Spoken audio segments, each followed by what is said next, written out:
আমি আপনাদের সামনে কোরআনুল কারীম থেকে 114 সূরার মাঝখান থেকে সূরাতুল আনআম, সূরা আনআমের 151 নম্বর আয়াতে কারিমা তেলাওয়াত করেছি। আল্লাহ পাক রব্বুল আলামিন এই আয়াতে কারিমার মধ্যে গোটা বিশ্বের মুসলিম মিল্লাতের জন্য কিছু বিধি নিষেধ আল্লাহ রব্বুল আলামিন এখানে উল্লেখ করেছেন, যেন মানুষ কোনো সাধারণ মানুষের কথাই নয়, একমাত্র মহান রবের কথা অনুযায়ী কোনগুলো হারাম এবং কোনগুলো হারাম এই বিষয়গুলো বিবেচনা করে চলতে পারে, সেই বিষয়ে আল্লাহ পাক রব্বুল আলামিন এই আয়াতে কারিমার মধ্যে স্পষ্টভাবে তুলে ধরেছেন। বলুন সুবহানাল্লাহ। আসুন সরাসরি আয়াতের কাছে চলে যাই। আল্লাহ রব্বুল আলামিন এই আয়াতে কারিমার মধ্যে কি রেখেছেন? এই আয়াতে কারিমার মধ্যে আল্লাহ রব্বুল আলামিন 5টি বিষয় হারাম সম্পর্কে উল্লেখ করেছেন। কয়টি বিষয় বললাম? 5টি বিষয়। পরবর্তী আয়াতে কারিমার মধ্যে আল্লাহ রব্বুল আলামিন আরো 4টি বিষয় রেখেছেন, কিন্তু আমার সময়ের সাথে মিলিয়ে আপনাদের সাথে যেন এই 5টি বিষয় তুলে ধরতে পারি, এই জন্য একটি আয়াতে কারিমা আপনাদের সামনে তেলাওয়াত করেছি। আল্লাহ রব্বুল আলামিন আমাদেরকে কবুল করুন, যেন এই আয়াত থেকে কিছু শিক্ষা এখান থেকে নিয়ে আমরা বাড়ি ফিরে যেতে পারি। সকলে বলুন আল্লাহুম্মা আমিন। তাহলে আসুন সরাসরি কোরআনের কাছে চলে যাই। আর আপনারা যারা এলোমেলো ভাবে বসে আছেন একটু এগিয়ে আসেন, সামনের দিকে আসেন, মঞ্চে আসেন, ভিতরে আসেন, এসে বসুন, যাতে আমাদের নিজেদের মধ্যে একটা ভালোবাসার বন্ধন তৈরি হয়। যদি দূরে থাকেন তাহলে ভালোবাসা তৈরি হওয়া সম্ভব? বলেন। যত কাছাকাছি হবেন তখনই তো আপনার ভালোবাসাটা গাঢ় হবে। কথা বলেন, ঠিক কিনা? তো আগে থেকেই বলছি, যারা এলোমেলো ভাবে আছেন, রাস্তায় দোকানপাটে ঘোরাফেরা করছেন, দ্রুত আসেন, এসে মঞ্চে এসে বসে যান। আল্লাহ রাব্বুল আলামিন কবুল করুন আজকে এই মাহফিল থেকে আমরা যেন কিছু শিক্ষা নিয়ে বাড়ি ফিরতে পারি ইনশাআল্লাহু তাআলা। সম্মানিত হাজিরিন, আসুন তাহলে লক্ষ্য করি রব্বে কারীম কোরআনুল কারীমের আয়াতের মধ্যে কি উল্লেখ করেছেন আমরা একটু জানার জন্য চেষ্টা করি। আমরা সকলে বাংলা ভাষাভাষীর মানুষ হওয়ার কারণে কোরআনের যখন তেলাওয়াত হয় তখন শুধু সুললিত কণ্ঠে তেলাওয়াত হয়, আর ওই সুর আমরা শুনি, হৃদয়টা প্রশান্ত হয়ে যায়। এই কোরআনের সুর শুনিয়ে, কোরআনের সুরের ঝংকারে আমাদের হৃদয়টা যিনি প্রশান্ত করে দেন তিনি কে? আল্লাহ রাব্বুল আলামিন এই কোরআনের তেলাওয়াতের মাধ্যমে আমাদের হৃদয়টাকে প্রশান্ত করে দেন। এবং এই কোরআন যদি আমরা নিজেদের জীবনে বাস্তবায়ন করি তাহলে আমাদের জীবনে দুনিয়াতে শান্তি এবং পরকালীন মুক্তি আমাদের এনে দিবেন কে?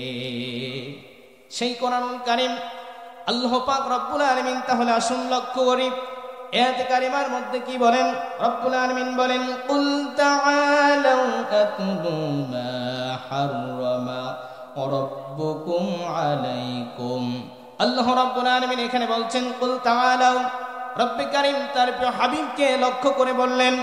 এইখানে 1 নম্বরে আল্লাহ রাব্বুল আলামিন বললেন, হে হাবিব আপনি বলুন, তাআলাউ তোমরা আসো, আতলু পাঠ করব আমি, মা হাররামা রাব্বুকুম তোমাদের রব তোমাদের জন্য যে বিধি নিষেধ দিয়েছেন সেই বিধি নিষেধ সম্পর্কে আমি তোমাদেরকে জানিয়ে দেই। তার মানে এখান থেকে 1 নম্বরে আমরা বুঝতে পারছি আল্লাহ রাব্বুল আলামিন সর্বপ্রথম নবীজিকে আদেশ করলেন, হে রাসূল আপনি বলুন, আর আপনি তেলাওয়াত করে তাদেরকে জানিয়ে দেন, দুনিয়ার মানুষদেরকে জানিয়ে দেন আমি আয়াতে কারিমার মধ্যে মানুষদের জন্য কি বিধি নিষেধ রেখে দিয়েছি। বলুন সুবহানাল্লাহ। তাহলে নির্দেশ করছেন কে? বলেন রব্বে কারীম। অনুরূপ ভাবে আয়াতের মধ্যে নবীজিকে যেন জানিয়ে দিচ্ছেন, হে আমার প্রিয় হাবিব আপনি দুনিয়ার মানুষদেরকে আহ্বান করুন, তাদেরকে নিজের দিকে ডাকুন এবং তাদেরকে ডেকে জানিয়ে দিন দুনিয়ার বুকে কোনগুলো হারাম। আল্লাহু আকবার। আল্লাহ রাব্বুল আলামিন তাহলে নবীজিকে নির্দেশ করলেন। এইখানে তাফসীরের ব্যাখ্যায় দেখলাম অবশ্যই যিনি নিজের দিকে মানুষদেরকে আহ্বান করে অবশ্যই তিনি উচ্চাসনের, আর যাদেরকে আহ্বান করা হয় তারা নিম্নের কথা। বলেন ঠিক কিনা? নবীজি ডাকছেন, তার মানে গোটা বিশ্বের মানুষেরা নবীজির চাইতে দাম বেশি নাকি কম? বলেন নবীজির চাইতে সাধারণ মানুষের দাম কম নাকি বেশি? আপনার কথা বুঝতে পারছেন না? আওয়াজ শুনে মনে হচ্ছে বুঝতে পারছেন না।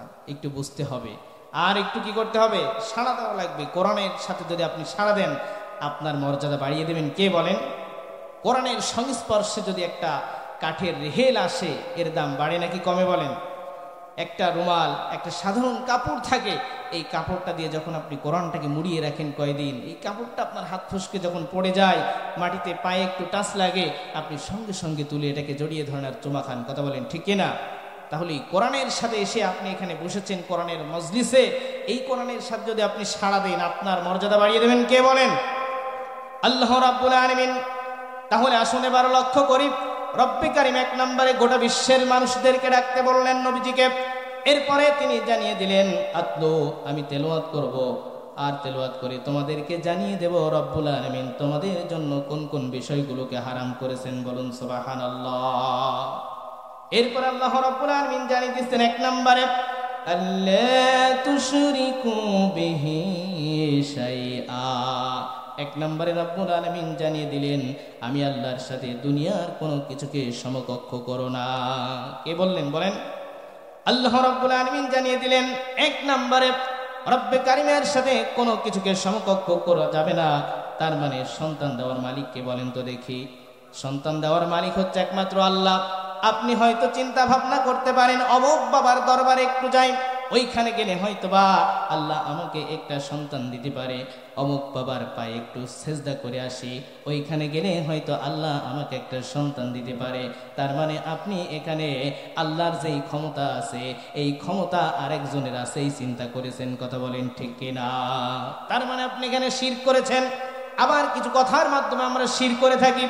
আমরা মনে করি হয়তোবা আর যারা মূর্তি পূজা করে এরাই মনে হয় শিরক করে, এরাই মনে হয় মুশরিক, কিন্তু আসল ব্যাপারটা তেমন নাই। কোরআনুল কারীমের মধ্যে আমি গবেষণা করতে গিয়ে দেখেছি আল্লাহ রাব্বুল আলামিন কোরআনুল কারীমের অন্য সূরার মধ্যে বলেন হুয়াল্লাযী আরসালা রাসূলাহু বিল হুদা ওয়া দীনিল হাক্কি লিইয়ুযহিরাহু আলাদ দীনি কুল্লিহি ওয়ালাউ কারিহাল মুশরিকুন।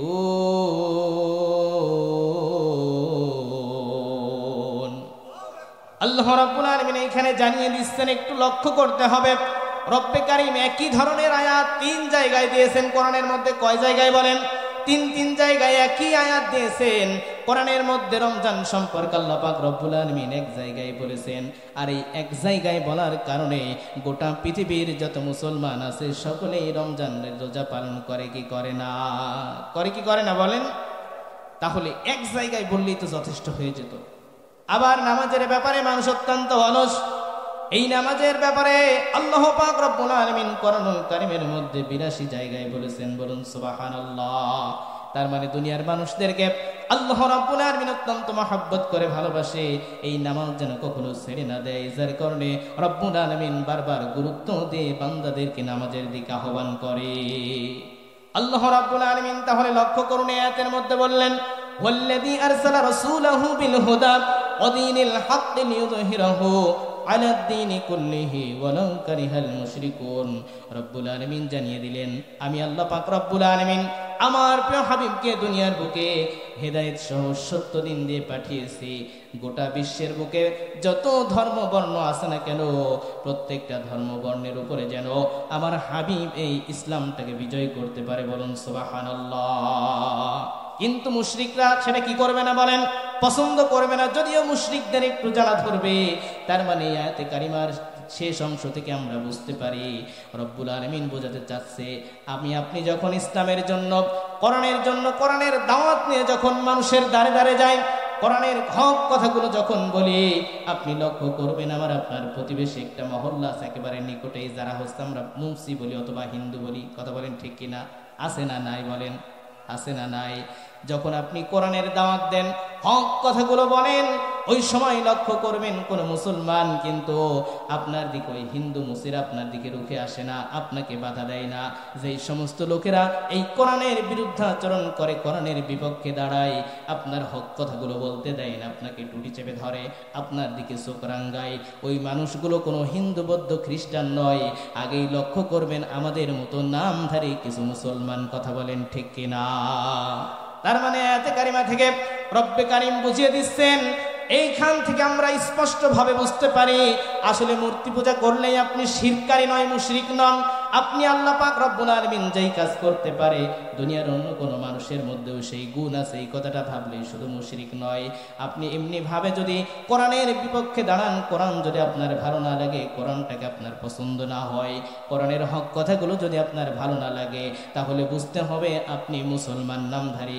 মুসলমান হওয়া সত্ত্বেও 5 ওয়াক্ত নামাজ আপনি পড়েন বটে, আপনার মুখে দাঁড়িয়ে আছে জুব্বা পরেন বটে, আপনার মাথায় বড় টুপি থাকা সত্ত্বেও কিন্তু আপনি মুশরিকদের অন্তর্ভুক্ত। কথা বলেন ঠিক কিনা? কার কথা বলেন? আল্লাহর কথা। এখন বলতে হুজুরের উপরে আপনার একটু গা জ্বালা লাগতেও পারে, বলছে হুজুর এতক্ষণ যা বলছিল তো ভালোই লাগছিল, এই কথাটা তো আর পছন্দ হচ্ছে না, মুসলমানদেরকে আপনি মুশরিক বানিয়ে দিচ্ছেন, নামাজ পড়ে, দাড়ি রাখে, টুপি মাথায় দেয়, জুব্বা পরে, কিন্তু তারপরেও মুশরিক। এটা কার কথা? আল্লাহ পাক রব্বুল আলামিন জানিয়ে দিলেন। তাহলে সম্মানিত হাজিরিন, আমরা এখান থেকে বুঝতে পারলাম মুশরিক হওয়ার জন্য আপনাকে মূর্তি পূজা করা লাগবে না, আপনাকে এমনি ভাবে হিন্দু বৌদ্ধ খ্রিস্টান হওয়া লাগবে না। মুসলমান হওয়া সত্ত্বেও যদি কোরআনের কথাই আপনার গা জ্বালা করে, কোরআনটা যদি আপনার পছন্দ না হয়, বুঝতে হবে ওই লোকটাই আসলে মুশরিক। কথা বলেন ঠিক কিনা? তাহলে আল্লাহ পাক রব্বুল আলামিন এই আয়াতে কারিমার মধ্যে 1 নাম্বার যে শিক্ষা পেলাম, শিরক করা কি বলেন? হারাম। শিরক করা কি বলেন? হারাম। 5টি বিষয় আয়াতে কারিমার মধ্যে রব্বে কারিম উল্লেখ করেছেন। 1 নাম্বার আল্লাহ পাক রব্বুল আলামিন বললেন, তোমরা আমি আল্লাহর সাথে দুনিয়ার আর কাউকে সমকক্ষ করো না। এরপরে আসুন তাহলে লক্ষ্য করি, 2 নাম্বার আল্লাহ পাক রব্বুল আলামিন বলেন, ওয়া বিল ওয়ালিদাইনি ইহসানা। আল্লাহ রাব্বুল আলামিন বলেন, পিতামাতার সাথে তোমরা সদ্ব্যবহার করো। তার মানে পিতামাতার সাথে যদি কোনো ব্যক্তি অসৎ আচরণ করে, খারাপ ব্যবহার করে, ওই খারাপ ব্যবহারটা হালাল নাকি হারাম? একটা আওয়াজ দিয়ে বলেন তো দেখি, হালাল নাকি হারাম? বুঝতে পারছেন তো সকলে ইনশাআল্লাহ? তাহলে আল্লাহ রাব্বুল আলামিনের নির্দেশ, পিতামাতার সাথে সদাচরণ করতে হবে, উত্তম ব্যবহার করতে হবে। কারণ কোরআনুল কারীমের মধ্যে আল্লাহ পাক রব্বুল আলামিন অন্য জায়গায় বলেন, ওয়াকাদা রাব্বুকা আল্লা তা'বুদু ইল্লা ইয়্যাহু ওয়া বিল ওয়ালিদাইনি ইহসানা। আল্লাহ রাব্বুল আলামিন ঘোষণা দিয়ে দিচ্ছেন, ও দুনিয়ার মানুষেরা, আমার চূড়ান্ত সিদ্ধান্ত, আমার চূড়ান্ত ফাইনাল সিদ্ধান্ত, তোমরা আমি আল্লাহ পাক রব্বুল আলামিনের ইবাদত করার পরে, গোলামি করার পর তোমরা তোমাদের পিতামাতার সাথে উত্তম আচরণ করো। বলুন সুবহানাল্লাহ। তার মানে এইখান থেকে 2 নাম্বার আমরা যেটা বুঝতে পারছি, আল্লাহ পাক রব্বুল আলামিন জানিয়ে দিলেন, ও দুনিয়ার মানুষেরা, তোমরা তোমাদের পিতামাতার সাথে সৎ আচরণ করবে, উত্তম ব্যবহার করবে, আর তোমরা পিতামাতার সাথে কখনো খারাপ ব্যবহার করবে না। পিতামাতার সাথে খারাপ ব্যবহার করা সন্তান এখন আমাদের সমাজে নাই, আছে নাকি বলেন? আছে? আমাদের সমাজে নাই, কিন্তু দূর দূরান্তে আছে, অন্যান্য গ্রামে আছে, কিন্তু আমাদের গ্রামের সন্তানেরা সবই প্রায় ভালো, বাবা মার সাথে সব সময় এরা উত্তম আচরণই করে থাকে। কথা বলেন ঠিক কিনা? সম্মানিত হাজিরিন, সমস্যা আসলে সব জায়গাতেই আছে। কোরআনের কাছে আপনাকে আসা লাগবে, আর কোরআনের শিক্ষা আপনাকে নেওয়া লাগবে। কোরআনের শিক্ষায় যদি আপনার সন্তানকে আপনি শিক্ষিত করতে পারেন, কোনো একজন ব্যক্তি যখন স্বচক্ষেই কোরআনের বিষয়গুলো দেখতে পাবে, নিজের চোখে যখন দেখবে, গবেষণা করবে, হৃদয় দিয়ে উপলব্ধি করবে, তখন অবশ্যই সে যখন বাবা মার সাথে খারাপ আচরণ করতে যাবে, সঙ্গে সঙ্গে তার মস্তিষ্কে একটা ধাক্কা লাগবে কি লাগবে না? লাগবে কি লাগবে না বলেন? সম্মানিত হাজিরিন, তাহলে বুঝতে হবে, পিতামাতার সাথে যদি সদাচরণ করবে সন্তানেরা, ওইটা যদি আমাকে আপনাকে পেতে হয়, তাহলে অবশ্যই সন্তানদেরকে দ্বীনি শিক্ষায় শিক্ষিত করা লাগবে কি লাগবে না? বিশ্বনবী জনাবে মুহাম্মদুর রাসূলুল্লাহ সাল্লাল্লাহু আলাইহি ওয়াসাল্লামের কাছে প্রশ্ন করা হলো, ইয়া রাসূলুল্লাহ, ইয়া হাবিবাল্লাহ, সবথেকে উত্তম কাজ কোনটি? নবীজি সাল্লাল্লাহু আলাইহি ওয়াসাল্লাম বললেন, 1 নম্বরে সবথেকে উত্তম কাজ হচ্ছে সময় মতো নামাজ পড়া। বলুন সুবহানাল্লাহ। এরপরে সাহাবা আবার জিজ্ঞাসা করলেন, ইয়া রাসূলুল্লাহ, ইয়া হাবিবাল্লাহ, এরপরে উত্তম কাজ কোনটি? নবীজি সাল্লাল্লাহু আলাইহি ওয়াসাল্লাম বললেন, এরপরে উত্তম কাজ হচ্ছে পিতামাতার সাথে সদ্ব্যবহার করা। বলুন সুবহানাল্লাহ। আবার যখন প্রশ্ন করা হলো, ইয়া রাসূলুল্লাহ, ইয়া হাবিবাল্লাহ, এরপরে সবচেয়ে উত্তম কাজ কোনটি? নবীজি সাল্লাল্লাহু আলাইহি ওয়াসাল্লাম বললেন, আল্লাহর পথে জিহাদ করা। বলুন সুবহানাল্লাহ। তার মানে 1 নাম্বার এখানে নবীজির থেকে আমরা শিক্ষা পেলাম, 1 নাম্বার উত্তম কাজ হচ্ছে সময় মতো নামাজ পড়া লাগবে কি লাগবে না বলেন? 2 নাম্বারে পিতামাতার সাথে সদাচরণ করা লাগবে। 3 নাম্বারে আল্লাহ পাক রব্বুল আলামিনের প্রিয় হাবিব জানিয়ে দিলেন 3 নাম্বার যে কাজ সেটা হচ্ছে আল্লাহর পথে জিহাদ করা লাগবে দিন কায়েমের জন্য। কথা বলেন ঠিক কিনা? এরপর আসুন তাহলে লক্ষ্য করি, আল্লাহ পাক রব্বুল আলামিন 2 নম্বরে বললেন পিতামাতার সাথে সদাচরণ করা লাগবে। 3 নম্বরে রব্বে কারীম বলেন ওয়ালা তাকতুলু আওলাদাকুম মিন ইমলাক। আল্লাহ রাব্বুল আলামিন বললেন আর কি করো না, তোমরা তোমাদের সন্তানদেরকে হত্যা করো না। মিন ইমলাক তার মানে হচ্ছে তোমরা দরিদ্রতায় পড়ার ভয়ে তোমরা তোমাদের সন্তানদেরকে হত্যা করো না। আপনি যদি আইয়ামে জাহেলিয়াতের যুগে লক্ষ্য করেন, দাহিয়াতুল কালব এই ব্যক্তির নাম কে জানে না? ওই ব্যক্তি যখন একটা সুন্দর ফুটফুটে কন্যা সন্তান জন্মগ্রহণ করলো, তিনি আস্তে আস্তে এই সন্তানটি যখন বড় হচ্ছিল কেবল, আর একটা কন্যা সন্তান যখন বাবাকে আব্বা বলে ডাক দেয়, বাবার কলিজা কতটা ঠান্ডা হয় সেটা কেবলমাত্র শুধুমাত্র একমাত্র ওই আব্বা ছাড়া অন্য কেউ বোঝে না। কথা বলেন ঠিক কিনা? এমন সময় ওই সন্তানটাকে নিজ হাতে দাহিয়াতুল কালবে নিজ হাতে নিজের সন্তানটাকে দাফন করেছিল। সম্মানিত হাজিরিন, তাহলে বুঝতে হবে আল্লাহ পাক রব্বুল আলামিন আয়াতে কারিমার মাধ্যম দিয়ে নিজের সন্তানদেরকে হত্যা করা হারাম করে দিয়েছেন। বলুন আল্লাহু আকবার। এখনো আমাদের সমাজে কায়দা কৌশলে নিজের সন্তানদেরকে এমনি ভাবে, যখন মায়ের গর্ভে বুঝতে পারে নাই সন্তান নেওয়ার কোনো ইচ্ছা নাই, কেবল সন্তান যখনই পেটে এসেছে 2-3 মাস হয়ে গেছে বলছে তাই তো সন্তান তার এখন নেওয়ার ইচ্ছা নাই। এরকম অনেক মা আছে দেখবেন যারা নিজের সন্তানদেরকে অ্যাবর্শন করে ফেলায়। কথা বলেন ঠিক কিনা? সম্মানিত হাজিরিন, তাহলে সন্তানদেরকে হত্যা করা যাবে না। আল্লাহ এরপর রব্বুল আলামিন বলেন নাহনু নারযুকুকুম ওয়া ইয়্যাহুম, আমি আল্লাহ পাক রব্বুল আলামিন তোমাদেরকে রিজিক দেই, তোমাদেরকে খাওয়াই এবং তাদেরকেও খাওয়াবো। অতএব তোমরা দরিদ্রতায় পড়ে যাবে এই ভয়ে তোমরা তোমাদের সন্তানদেরকে হত্যা করো না। এরপরে আসুন সংক্ষিপ্ত আকারে আমি আপনাদেরকে একটু বলে দেই। আল্লাহ পাক রব্বুল আলামিন বলেন ওয়ালা তাকরাবুল ফাওয়াহিশা মা যাহারা মিনহা ওয়া মা বাতন। আল্লাহ পাক রব্বুল আলামিন বলেন, এরপরে রব্বুল আলামিন জানিয়ে দিলেন তোমরা ফাহিশা কোনো কাজের ধারে কাছেও যেও না। এমনকি এমনি ভাবে তোমরা ফাহিশা কাজের ধারে কাছেও যেও না, সেটা গোপনে হোক প্রকাশ্যে হোক, ফাহিশা কোনো কাজের কাছে যাওয়া যাবে নাকি? তাহলে কোনো খারাপ কাজ, নির্লজ্জ কাজ, মনে করেন গান বাজনা হোক, সেটা এমনি ভাবে বিভিন্ন ধরনের খারাপ কাজ, জুয়া হোক, মদ হোক, জিনা হোক, যে ধরনের খারাপ কাজ হোক না কেন, এগুলো আমরা সকলে বুঝি কি বুঝি না? বলেন বুঝি কি বুঝি না? তাহলে কোনো খারাপ কাজ, অশ্লীল বেহায়াপনা কোনো কাজের কাছে যাওয়া যাবে না। এটা কার নির্দেশনা বলেন? আল্লাহ পাক রব্বুল আলামিনের নির্দেশনা। এরপরে আল্লাহ পাক রব্বুল আলামিন বলেন ওয়ালা তাকতুলুন নাফসাল্লাতী হারামাল্লাহ। আল্লাহ পাক রব্বুল আলামিন এরপরে বলেন অন্যায় এমনি ভাবে কোনো মানুষকে তোমরা মানে প্রয়োজনীয় কারণ ছাড়া, সঠিক কারণ ছাড়া কোনো মানুষকে হত্যা করো না। আল্লাহ পাক রব্বুল আলামিন মানুষ হত্যাকে কি করেছেন বলুন? কি করেছেন বলেন? আল্লাহ পাক রব্বুল আলামিন মানুষ হত্যাকে হারাম করেছেন। নিজের সন্তানকে হত্যা করাও যেমন হারাম, অনুরূপভাবে কোনো ব্যক্তিকে এমনি ভাবে আপনি যদি হত্যা করেন সেটাও আপনি হারাম। আল্লাহ পাক রব্বুল আলামিন বলেন ইল্লা বিল হক, তার মানে ন্যায়সঙ্গত কারণ ছাড়া কোনো মানুষকে আপনি হত্যা করতে পারবেন না। 3টা কারণে মানুষদেরকে হত্যা করা যায়। 1 নম্বরে নবীজি সাল্লাল্লাহু আলাইহি ওয়াসাল্লাম বলেন যদি কোনো বিবাহিত ব্যক্তি যদি জিনায় লিপ্ত হয় তাহলে তাকে হত্যা করা যাবে। এরপরে 2 নম্বরে বিশ্বনবী জনাবে মুহাম্মদ রাসূলুল্লাহ সাল্লাল্লাহু আলাইহি ওয়াসাল্লাম বলেন যদি কোনো ব্যক্তি এমনি ভাবে কি করে, যদি মুসলমান থেকে নিজেকে খারিজ করে নিয়ে অন্য ধর্মের মধ্যে ফিরে যায়, নিজের এই জামাত থেকে আলাদা হয়ে যায়, তাহলে ওই ব্যক্তিকে হত্যা করা যাবে। বলুন আল্লাহু আকবার। তাহলে বুঝতে হবে আমাদেরকে আল্লাহ পাক রব্বুল আলামিন যে আয়াতে কারিমা থেকে যে শিক্ষাগুলো আমরা পেয়েছি, এই শিক্ষা থেকে আসলে আমাদের দ্বিতীয় বক্তা আমার মানে মঞ্চে উপস্থিত হয়ে গেছে।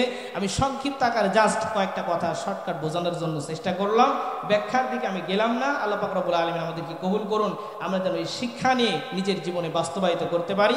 আল্লাহ রাব্বুল আলামিন বলেন এগুলো কেন তোমাদেরকে জানিয়ে দিলাম? আল্লাহ রাব্বুল আলামিন বলেন যালিকুম ওয়াসাকুম বিহি লাআল্লাকুম তাকিলুন, ও দুনিয়ার মানুষেরা যেন তোমরা উপলব্ধি করতে পারো, তোমরা যেন শিক্ষা গ্রহণ করো, বুঝতে পারো, এই জন্য আমি তোমাদের জন্য এই কথাগুলো কোরআনের মধ্যে উল্লেখ করে দিয়েছি। বলুন সুবহানাল্লাহ। আল্লাহ পাক রব্বুল আলামিন আমাদেরকে কবুল করুন, আমরা যে শিক্ষাগুলো পেয়েছি নিজের জীবনে বাস্তবায়িত করতে পারি। সকলে আল্লাহুম্মা আমিন।